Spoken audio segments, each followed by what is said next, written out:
Hey, kids, how would you like to hear this on the screen instead of the great show you came to see? That's what you sound like. Honest. Please cooperate and do your part in keeping this theater quiet so everyone, including you, can enjoy it.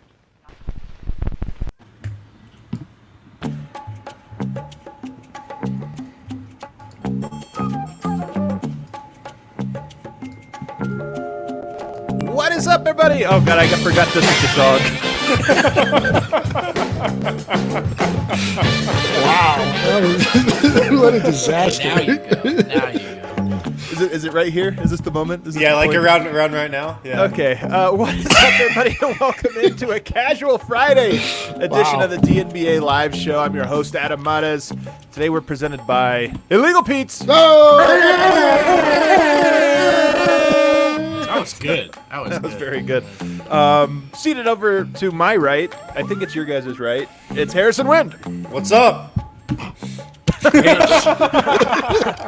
man. I didn't think you were gonna go to me first, so I didn't have something prepared.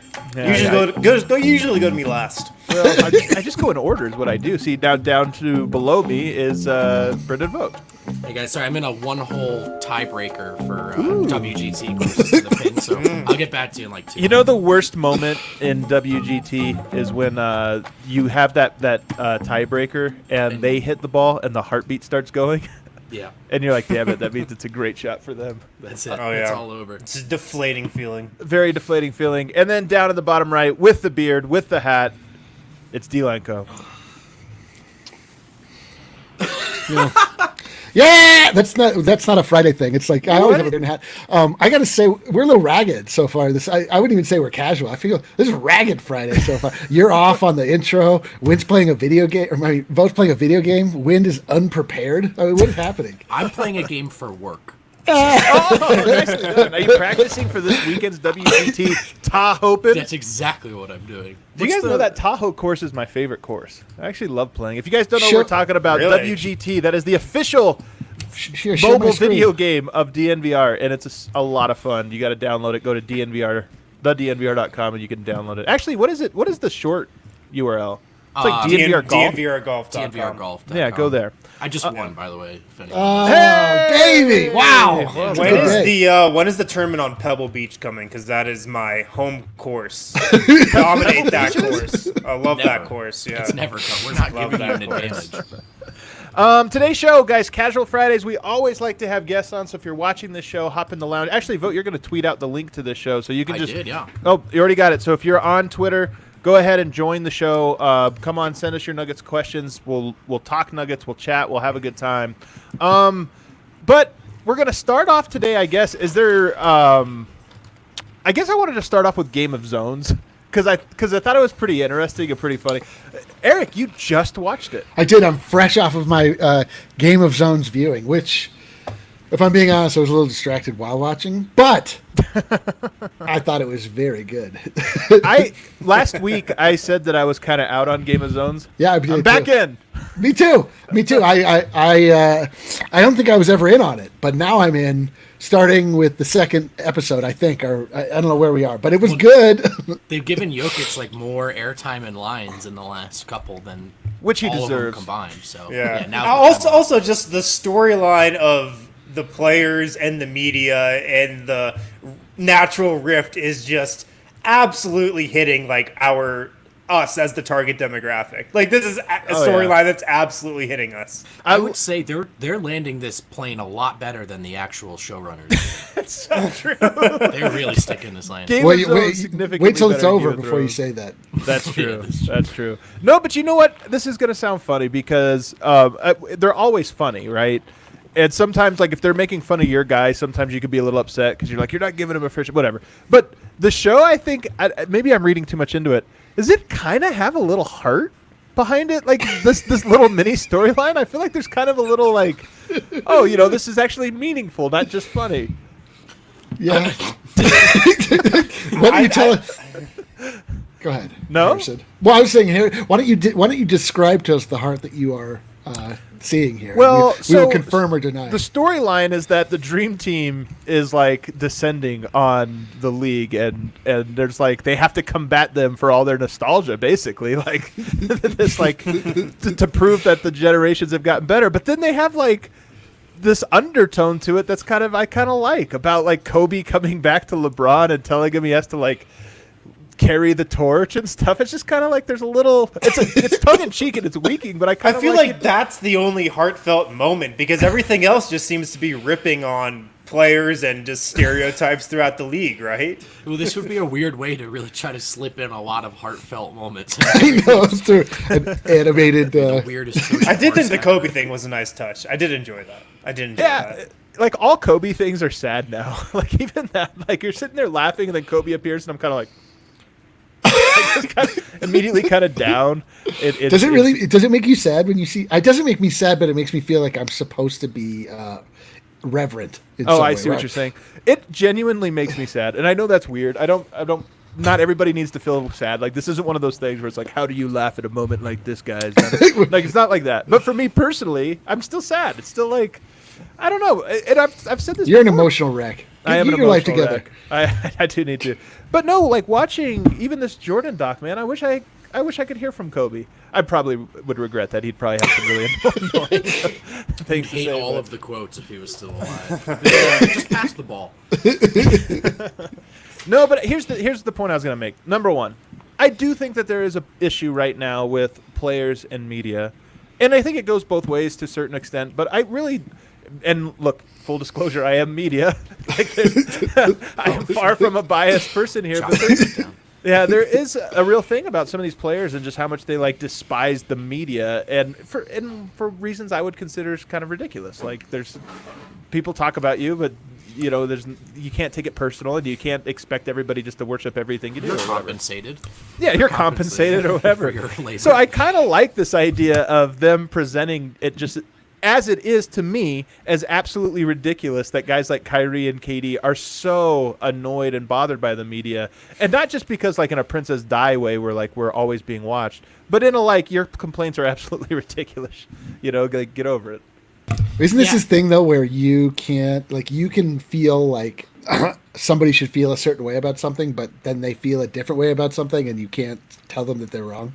Well, to me, it's more about like the reaction. I think we've entered this really sort of like ultra woke age of NBA fandom where if you're not like 100% on board with player empowerment and players getting to do whatever they want, then you're not woke. When like I do think we've probably far surpassed whatever that line is, which like these are not an oppressed people in this ecosystem, specifically basketball players, and like maybe we can start moving away from like look, man, if Kevin Durant and Kyrie want their privacy or whatever, I get it, but you can get mad at us for the conjecture when you guys are in that hallway together.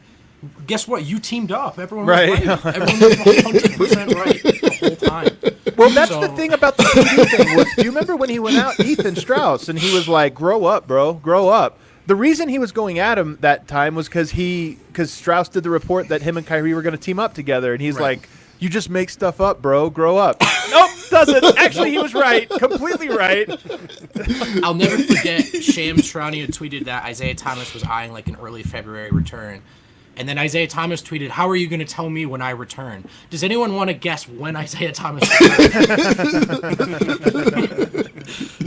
Yeah. It's incredible. It's a really weird thing, man, with players. And I think actually it does, to tie it back to MJ, I do think it has something to do with MJ because whether or not Michael Jordan is the best player of all time, I don't care. I don't get into those things as much as most people seem to. I really like Michael. I really like LeBron. I really like a lot of players. But he does have the best myth. Like, he has the best legend. And I think all these players, including LeBron, but especially Kevin Durant and some of these guys, they really want the myth as much as they want to be as great as Jordan. They, like, want the perfect story with the little bow on the end and everything. And whenever somebody's like, yo, KD's not, you know, I know he wants to write this letter in 6 months about how this was the toughest decision, but actually the decision's already made, and it was really easy. And it breaks the myth, and I think that's what they get so pissed about. But let's be honest, this is 2020. There's no more myths. Every story we get from every angle. Well, they do really want that, and they want that because Jordan's career was so perfect. I mean, it was just absolutely perfect. Like, he has to learn the lessons in the Eastern Conference Finals, finally gets past the Pistons, gets a three-peat, then just retires and walks off into the sunset, comes back, gets another three-peat, and, like, hits the most iconic shot in NBA history. It doesn't work like that for most players. It doesn't. His career was so perfect. You know what I was thinking? You know what I was thinking about the other day? That the audacity of Michael Jordan's father, that his son is the greatest basketball player of all time, and all he thinks about is how he wished he played baseball. Like, oh man, I think he wanted him to play baseball, but he was very happy about him playing basketball. Why? But that's the story. Is like he went to go play baseball because his dad wanted him to play baseball. Why does his dad want him to play baseball? He produced the greatest basketball player of all time. That's not enough for you, Michael Jordan's dad? Anyway. Well, I think he wanted him to play baseball before he became the greatest basketball player. I get it, but that hit me at a certain point. Like, it did crack me up. It's not enough for you, Dad. It's not enough for you that I'm the greatest basketball player of all time. All right, fine. I'll play baseball. Let's see what happens. You know what, though? That's, again, we talk about the myth, and one of the things that I'm a bit fascinated by all of this is that Jordan, one, he did have a very good story, like a story arc, but also he's won. He's succeeded at telling his myth and it becoming the canon. Right. Like every other player, LeBron has his own myth he would like everyone to believe, and parts of it are true. And then like everybody else has a story about LeBron, and all of those come together to form the overarching story. With Jordan, and as this documentary is sort of proving, he gets to tell the story that we all accept, and we all just keep it moving. Like, oh yeah, that's right. Gary Payton wasn't a problem. It was just Father's Day. That's why he played bad. 14 minutes, not a second more. But at a certain point, like, does it matter? I mean, what's the ultimate goal of all of this? It's like if you follow like what the arc is to be a great champion in a sport, it's like you play. People write stories about you, and then if you do it the right way, then you get to have a statue in the Great Hall, and then we get to look, and then you go and you honor the champions of the past at the top of the hill at the Great Hall, and it's funny because we just talk about this all day, every day, so we like want that real gritty like reality, but like why do we want that? Who cares? Like isn't it better to have like the Michael Jordan myth than the Michael Jordan reality? Totally. My point wasn't actually to knock down the way that we consume Jordan. The point was that guys like Kevin Durant want that. They can never have it, and that's my point. So then the frustration becomes with the media. Well, I don't know that Kevin Durant is ever going to have a perfect arc. I mean, it would. If he sticks the landing on his career, he wins in Brooklyn. He does like then it's like when we watched the first parts of that Ken Burns documentary on baseball, which Drew, I don't know if you're watching right now, put me to sleep almost immediately. But it's like they go through like 8 bazillion people that played, and like if you win and you do it, then like you get to be like that. Oh, sure. Like the 10-second like, oh, and this guy did this, and like Lefty Spears from the Yankee, whatever. I mean, the myth making is done after the fact, and it's going to be hard to do that after an era in which everyone was privy to virtually every second. So true. I can't see it.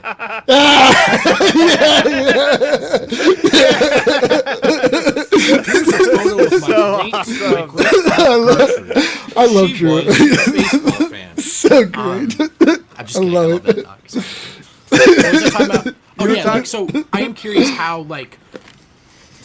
how do we talk about LeBron 10, 12, 15 years after his career? Do we skip right to Game 6? Do we talk about Games 1 through 5 where there was a chance where this career never happens? If it's done in the lane of the Michael Jordan doc, he won't even like be on the Cavs for that first go around. As a society, his career starts in Miami. I wish he had done it differently, but he left for a good reason thing. Like, how different is this all 10, 12 years from now? And does LeBron, Kevin Durant get to do that? Because even in the Jordan days, the most passionate NBA fans did not have league pass, and you were getting the games you got when you got them. And we talk about like it's so hard now to have a complete picture of what everyone's doing and what everyone's up to and how do you evaluate this stuff. I mean, back then it was almost all mainstream narrative when you couldn't watch the whole league. So how do you do this now in hindsight? Yeah, the LeBron's doc will definitely be framed like obviously it will be produced by LeBron, but I guarantee you the decision will be framed as like a coming of age moment for LeBron where, you know, he got to choose for the first time where he wanted to play. Yeah. That's definitely going to be the light it's put in. LeBron is kind of as bad as like Kevin Durant though in wanting this. He's just better at pulling it off. Yeah. But like Every human is. They're all bad. Yeah, that's true. That's true. It's just like this is the absolute. There's This is the absolute power corrupting absolutely. Like, Yeah, if yeah. you're given the agency to be able to control, like, nobody wants to be told what to do. And then if you get to the point where you're able to truly control your environment, like, everybody would do that. And like, but again, like, it's the funny like juxtaposition between the day-to-day operations of the entertainment of watching basketball, the politics of basketball, and then ultimately the myth-making storytelling of what this exists, like why sports exist in our life and where we have to put meaning to them and like why it was important and why should we remember and all of this stuff. It's like so interesting. And you know, in this time where we are without actual sports to go into and like get into the nitty-gritty, like we're all forced to sort of like analyze this. Like, what does this all mean? Like, why do we care so much? Like, what is this leading to?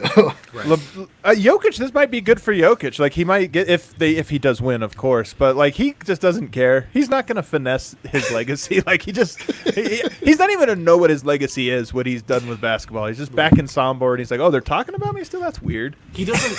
I would argue that he would like reject the concept of legacy philosophically. Like he probably doesn't even formulate that in his head. Man. Yeah, I think so. LeBron, I was going to say, we were talking about the decision. I already know how it'll play in the documentary 20 years from now. He's going to be like, Maverick Carter really wanted to do it. And I was like, I don't think it's a good idea, man. But, he made me. And anyway. You know, in hindsight, some kids go to college. No, but I mean, he'll frame it as, and he's partly right in this, the decision was really the first, like, real-time free agency decision in like any sport, right? Yeah. Now players are writing essays, they're creating their own content with their own production companies announcing their free agent decisions. LeBron was the first one to do that, so he was kind of a trailblazer in that regard. Yeah, I'm sure that he'll be like in his documentary. He'll talk about how he really paved the way for players to, you know, own their own identity, own like his contributions to absolutely to free agency and just in general are going to be what it's all about. It is true though. It's already his legacy. I mean, definitely. It really has changed things. He's the father of the player empowerment era, which is ironic because I resent that era and I it's fun. It is funny too. Like I find myself like this thing that Adam hates, which you're so right to hate, where you just are when you're ranking players, it makes you love number one and hate number two for some reason. Like, this bomb, this and you're it's like, so true. What are you talking about? Like, I mean, Jokic or Embiid, you'd be like, what? Embiid pass or dribble? He turns it over. He's such a loser. He's a loser. He's the second best setter. Yeah, and then the offseason, it's like, we got Embiid. And everyone's like, yeah, this is incredible. Drew's just bringing the heat today. Drew, you should hop on the show. Actually, first guy. Get in here, Drew. Yeah, get in here, Drew. But we actually have a guest in the queue. Let's bring him on. On Fridays, guys, we like to bring in our guests, and we got Bucket. Yeah. Jason's old teammate. What's happening, brother? How you guys doing? I like that you're repping CU today. I don't care for it. It's not for me. Always repping stuff in Colorado. That's right. CU, that's not really it for me either. I don't dislike CU. I thought over time I would get a connection to it, but I still don't. If you don't go to a college and you develop a deep relationship with that college, did you go to CU Buckets before I go on this rant? I did not, but like my I'm gonna take a right turn and say, you know what? At moments like this, guy, you can just throw Eric off. I think what Buckets is saying here is that CU is obviously the school of Colorado.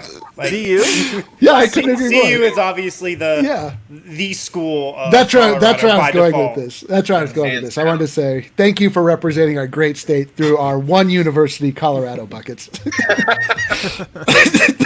So what do you think of this conversation we're having here about just myth making and the Michael Jordan doc? Are you turned off at all by the way that the story is being told, or are you just like, you know what, it's fun, I'm in? Well, I mean, I fell in love with basketball because of Michael Jordan, so in my eyes, he can kind of do no wrong. So I didn't really think that the documentary was going to change my mind either way. I know that Jordan came out with some comments before saying that he thought a lot of people were going to see him in a different light now, but it seems like the reaction has mostly still been positive. I have a theory about that. I feel like this is, again, him being just perfect at finessing it about, you know what, I think people are going to hate me because I care too much, I try too hard, and sometimes I win too much. That's why none of us like you on the show. Everybody who knew anything about Michael Jordan already knew he was this guy, right? Yeah. Like, we already knew he was this really hard teammate and whatnot. And I'm wondering if Jordan, in the mythical world that he lives in, where he's just sitting in a penthouse smoking a cigar and drinking tequila every day, maybe he just doesn't have a great idea of how the basketball world perceives him. Like, maybe he just didn't really know. What do they say? We all knew he was this guy. What do they say? Wolves don't concern themselves with the thoughts of sheep. What does he care I what we also think? think what's so interesting, though, is as much as Kobe took from MJ on the court, you could tell he tried so hard to be more successful than Michael Jordan after his career was over. And it seemed like he was starting to accomplish that. And I kind of feel like LeBron is trying to do the same thing. I mean, I'm pretty sure he's on record of saying he wants to be the first billionaire in sports. So for LeBron, it's like he's going to stay competitive even after he retires. Yeah. It's like different kind of legacy that I don't think anyone associates MJ with, right? Right. Yeah. If you go on Twitter, MJ, like, I don't know if you want to be a billionaire. I don't know if that's the right move. Well, I don't think you want to. Great player, bad owner, right? Owning a middling Eastern Conference franchise after going down as the greatest player of all time just seems like a terrible way to live your glory days. It seems so miserable. You know, it's got to be eating at him. Yeah, it's funny because we get these stories about how competitive he was and this or that, and it is funny that he still sucks at golf. Does he? He sucks at golf? Well, I'm saying he's just not you put that put that much time and you're that competitive, and you hear the story about baseball, and Terry Francona the other day was on Scott Van Pelt's show, and he's like, if he would have played another year, I think he would have made it to the majors. He was that driven. And then you hear the stories about how he has to gamble on golf, and I'm like, he should be good. Should be because look at Charles Barkley. Golf is that's true. That's why Tiger's incredible. Because if you do the MJ thing to your golf game, the only person you're psyching out is yourself. That's so true. And it just spirals. There's a level of release you have to have. Golf golf is not for the very bendy individual, the very. His body is super fluid. Golf, you need to be so rigid. You can't have any play in your. Harrison knows as a decorated golf WGT champion. You need it's not good. Michael Jordan is really an amazing basketball player because he can go in every direction really quickly, but you don't want that in golf. You guys want to know how irrationally cocky I am? I know you guys already know this, but playing WGT. I'm convinced I'd be good at actual golf. I don't play. So wow. I'm ready to hit up the course. We are 100% going golfing. I could not wait for this to happen. I'm going to be so disappointed if I'm not awesome. I feel like I will be. When was the last time you played golf? Last year. I played last year. I had the first 5 holes were all max shots. I just had to pick up the ball and quit the hole. But then you're probably good now, though. Yeah, but you're probably good now. Now that I played WGT, you're definitely gonna go out there with a scratch handicap. The other thing on the docket. Actually, why don't we take a quick break? We're gonna talk some Jokic on the way back, and get into the video I put out today, which was looking back at his summer league. I think kind of an interesting one. But first, a break. So if you guys are looking for some brews this weekend, I've got to recommend the 15-can sampler. Oh, he changed it up a little. From Breck Brewing. Well, I was told to promote the 15-can sampler. Oh, so okay. It sounded so earnest until you just broke the fourth wall. But seriously, you can get 15 Breck brews. I think the 15-can sampler is $17 or $18. So I'm a big fan of the pack of 15. That's a good number, 15. That's like 2 people's worth of beer for a Friday, for me at least. Right? How is that? Each one gets 7.5, and then the drunkest one gets the last one. You like a baked-in competition? All right, well, I can go with you. Yeah, so you get 3 cans of the Vanilla Porter Jr., 3 cans of the Breck Lager, 3 of the agave wheat, 3 of the avalanche amber, and 3 of the lucky U IPA. So nice little variety there in the 15-can sampler. Cool. Be sure to pick it up from Davidson's. You can also get it from the Breck Brew Farmhouse as well. And like we were saying earlier in the show, the Tahopen on WGT this weekend. Who's coming for my title? I was going to. Who's coming for it? I'm telling you, this is the hole I've played more than any other course. I'm the Tahoe. If I'm ever going to get it, it's this one. So, do you know how many? I was wondering how many holes is it? Is it 9 holes? 9 close to the pin. It's 9. I made because I set the tournament parameters. Oh, no so wind. Okay. It's very slow green No speeds. wind? Easy What? holes. It's gonna be. I'm It's the trying to most go for unrealistic hole-in-one. close to the pin ever. Adam has engineered this tournament to be in closest to what he's good at as possible. Exactly So what it is. Exactly what happened. I'm not even joking. this is some serious gerrymandering. This is ridiculous. If you want to play in this, what I'm think This is going to sham be of this a great tournament, DNVRGolf.com. You can download the WGT app from there and search for the DNVR Clubhouse or the DNVR Country Club. It is, and that's all you need. That's all you need. All right. Is that it, Harrison? Are we good?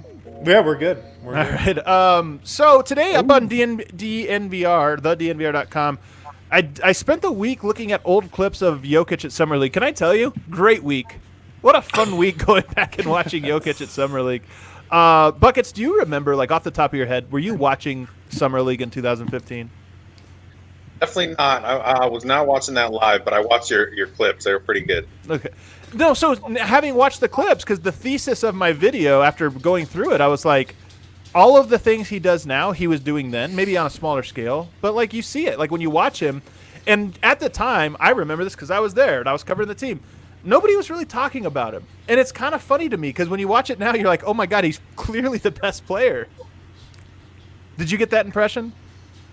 Yeah, I mean, when you point things out like that ahead of a video, it's a lot easier to follow. I think as a fan, it's so much harder to react in real time. You kind of just focus on the result. Yeah. Because a lot of those plays were like good pass, no finish. So Yeah, it's exactly. like, what happened? But I remember his second year in the league.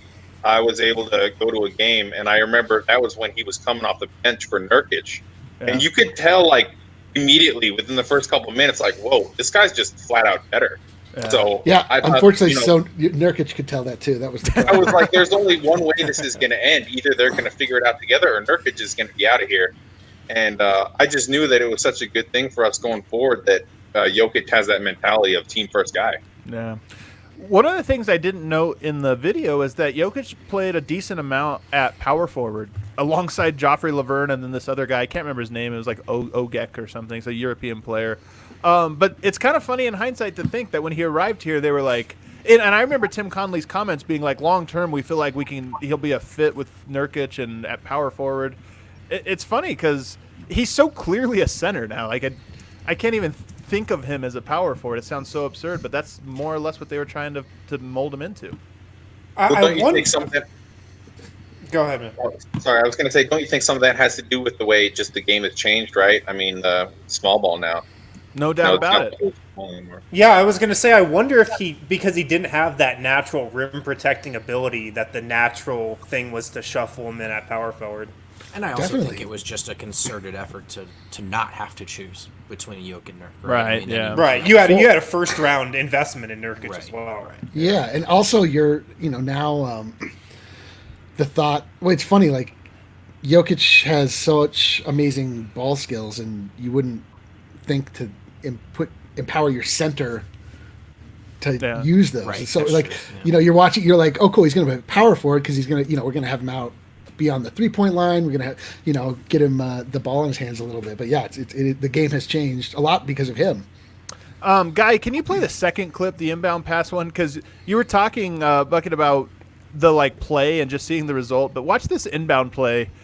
This is like Summer League in a nutshell. Just keep your eye on Jokic on the elbows here. It's wide open. oh God. This is the kind of stuff when you're watching. It's just like, all right, well, he should have scored there, but what can you do? He was just Yeah, this waiting is like for I Jameer was- Nelson to show up. Yeah. Just waiting. This is what happens every year when you get like really hyped about Summer League coming back, and then it starts, and you're like, "Wow, this is very, very poor basketball. None of these guys are going to be in the league. This is amazing."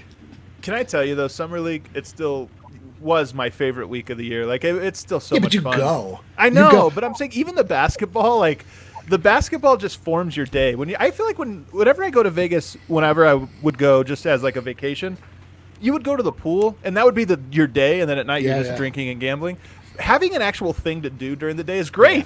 Great. Oh, totally. It also allows you not to blow a ton of money. Yeah. In Vegas, if you're just in a gym watching terrible basketball. Yeah, but like imagine what you're talking about, but you're not in Las Vegas. You're in your apartment, and you're like, "Oh, cool! I can't wait to watch this game on at 4:00." And then it starts, and you're like, "Wow! I cannot believe I structured my day around watching this." You're just like, if you're in Vegas for more than 48 hours without a reason to be there, everything starts to crumble internally, like psychologically. Like, there's got to be a good reason why I'm doing this. Man, I see this comment here, and it makes me sad. I can't wait for Bowl Summer League. Well, you're going to have to. I mean, because I don't think there's going to be a Summer League this year. It's almost, I mean, that's like the first thing you would cut out. But I, too, was very excited about Bowl making his debut. Like I was excited about Michael Porter last year making his debut. Bowl at Summer League was going to be an all-timer. An all-timer. Do you think they would have slotted the Nuggets? I'm pretty sure they would have if Bol was playing like they did this year. The marquee 7:00 game, Friday night, Thomas and Mack Center, Bol against LaMelo Ball. Yes! Oh, baby! The Bol matchup. Oh, my goodness. That would have been LeVar Ball would have been there. It would have been incredible. It's so great. Man, I'm hyped for Bol, man. Like, I just not hyped for him to be good. I'm just hyped to see him because I think he's so interesting. Can you, dude, if we as a people, even beyond the bounds of Denver, deserve a Bol entrance into this league. Like, look at what happened when Taco Fall played like 11 minutes this season, and he became a cult hero the second. Like, people had costumes on. Like, I want to see people in the crowd wearing multiple bowls on their heads. And Bol's actually good. Think about that. I can't think about it. Stan Kroenke's got to be like with all the hit all these NBA owners are taking. I know, boo-hoo, poor billionaire, but with like just trying to like make up some of the money. I'm sure he's like, all right, we have Bol here. He's like super popular. We have Michael Porter Jr. here. He's super popular. Like, push those guys to the front of the line. We got to see what we got. We got to play. Yeah. They're just trying to figure out where to put the Rams stuff in the team store. I was just gonna say, Stan Kroenke's like, oh yeah, we have Bol. Can we add another gradient to the Rams logo? Or Guy, cue up that first video because there's a lot of cool things that Jokic did that you're like, oh, yeah, that's just like him. But here's one that's just like him in maybe a not-so-great way. We should have known. We should have seen it coming. Let's see. Jokic on the post. And here's what he... F this! I am not running because he's an idiot. Just going to foul here in the backcourt out of pure frustration. So that is a Euro foul, right? That's a real tactic. Is that encouraged, or is that like a kind of misconception? It is like in the European game, it was like popular to do that and to prevent the fast break. And I think like it is a smart play in a 40-minute game. Right. You know, like, okay, you can get away with it. The problem is Jokic is fouled out. Like, he's had a problem of picking too many of these up. And also, there's a difference between your worst player doing that stop the break foul and your best player doing it. And the guy you absolutely need to be to play 65 minutes of a triple overtime game. Especially when 2 minutes later he's going to take a deep breath and just whack someone on the arm. And the other difference is a lot of times those Euro fouls are not born out of frustration. All of Jokic's Euro fouls typically are. Right. You know. Well, Bucket, do you want to play a little game? It's not the steps, but another game here that's going to require you to test your basketball knowledge. I'll do my best. Let's go. Brendan, take the wheel. Bucket's ready for anything. I'm going to expose all of us with this one. Oh, crap. I don't know if we prepped our producer guy for this. We're going to debut an excellent game, an excellent segment called Where is the Lie? Where's this guy? That is a cursed image. At least my eyes are finally green. So, Buckets, I'm going to give you 3 facts on Jokic. And, there's 2 truths and there's a lie in there, okay? All right. Jokic is the first Serbian player to make all NBA, any team, first, second, or third. He has the most triple doubles by any European player, and he's the first Nugget to make first team All NBA. I already know. I know it. I know it. I'm pretty sure the first one is a lie. The Serbian one? Yeah. He is the second Nugget to make first team All NBA. Guys, Buckets! who's the other one? You want to help me out? David Thompson, right? Yeah. That was the lie. That That was the lie. That was the lie. We don't have. Oh, maybe I probably didn't process it. Yeah, The stakes are much lower in this game. You don't have to worry about immediate ejection. So he approached that one a little too casually, I feel like. We're still workshopping the production feature where we animate your nose growing. So we're just going to move into the second one. It's coming though. Jokic was the 2018 Serbian Player of the Year. He is 11th all-time in Nuggets assists, and he is the fastest triple-double in NBA history. First one is not true. The Serbian Player of the Year? Oh, wait, what did I do? Yeah, no, that was it. You're wrong. Yeah! You're wrong again. You're wrong again. Turns out I was wrong. Jokic is 7th all-time in assists, which is actually awesome. That's so nutty. So where is he at on this leaderboard? Can he catch? Where can he get to by, like, say, the end of this year if it resumes? He was like 3 games away from passing. He was like 15 down from 6, I think. What about 5? Top 5 would be nuts. Well, in I don't 5 know, seasons? Adam. I didn't bring the leaderboard with me. You could have just made a number up. You'd be like, absolutely. Yeah. About 21 No, games. Yeah. All right, Buckets. One last chance at redemption. If you get it right. He just got the last one. No, he didn't. That's No, sick. he's 0 for 2. If he gets it wrong, we're booting you oh. viciously. Jokic, in the last regular season, he had a 26.7% usage percentage. He shot over 60% from the floater range. And then finally, the third fact, his highest single season BPM mark is higher than Larry Bird's. And keep in mind, BPM is beats per minute of your heart. I don't remember what all 3 of those are either, Buckets. So shoot 60% from floater range, 26.7% usage, and a higher single season BPM than Bird. How do you not know this? Would you not know Yeah, what's that? the hell, Buckets? I'll say the first one again. Yeah, it's No, gotta be that's, just that's wrong. He Not did shoot today, 60% buddy. floater range. Not today, buddy. Yeah. As much as we would all like to believe it, Larry Bird actually still has a higher single season BPM For now. peak. For now. yeah. Than Nikola Jokic. Buckets, thanks for playing, but you lost. Thanks, guys. Yeah. we love you, Buckets. That game I was like it. designed for Andy Bailey, who was supposed to. That was go actually over, designed for him. so Those questions were like he had- tailor-made for him to Yeah. to him to get to. This is interesting, guys. Do you know who Jokic just passed for 7th place on the all-time assist leaderboard for the Dan Nuggets? Issel.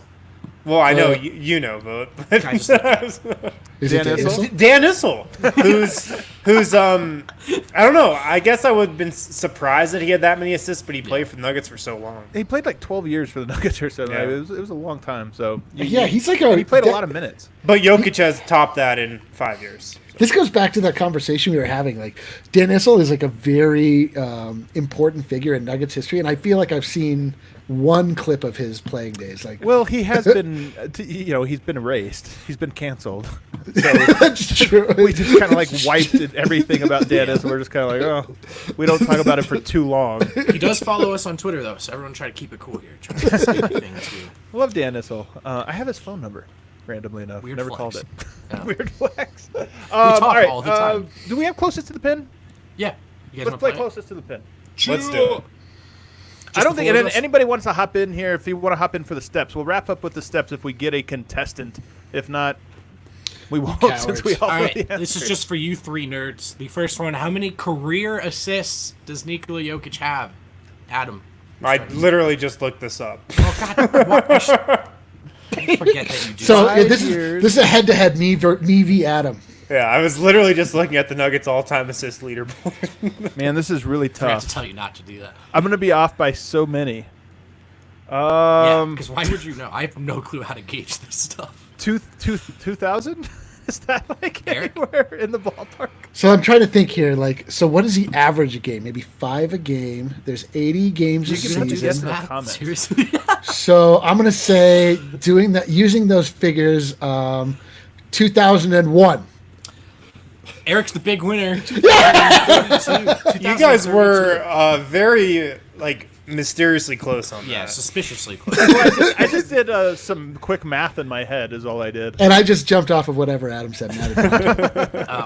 How many career rebounds for Nikola Jokic? All three of you should not know this. All right, so what was the answer? 2,400? I'm going to go 5,000. Ooh. So I'm gonna go. That you just came up with. Because I he's did the double math the in my amount head. of rebounds. Yeah. I'm gonna go 75 or 7,500. Wow. I'm gonna go 4,000. 3,600. Yeah, am I closest again?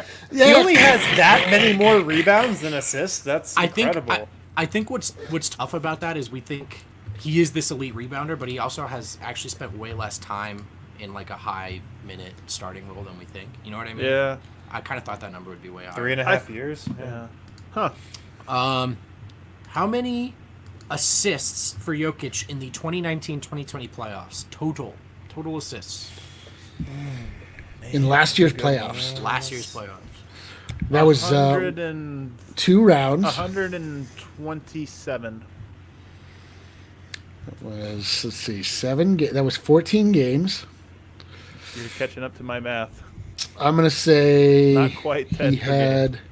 You're doing the math now, and you're going to get super close.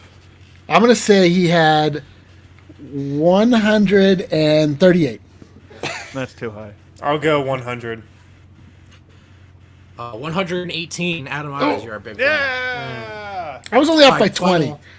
Finally, one more. One last one. How many points did he score in last year's playoffs? Total points. Ooh, that's a good one. 300. 300 points even. Yeah, I was thinking 20 a game is about the baseline. That'd give you 280. So I'm gonna say 280. I'll say 310. 352. Harrison wins. Oh. You're the big winner. Take that L on the way out. Bummer.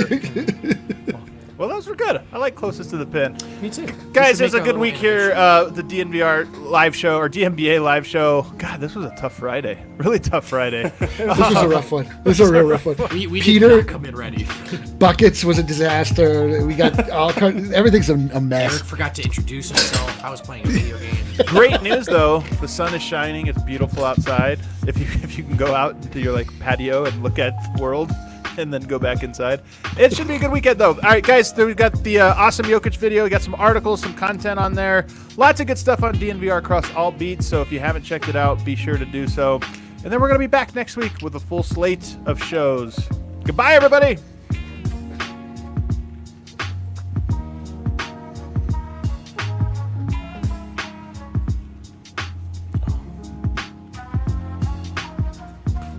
Well, We're still live. Guy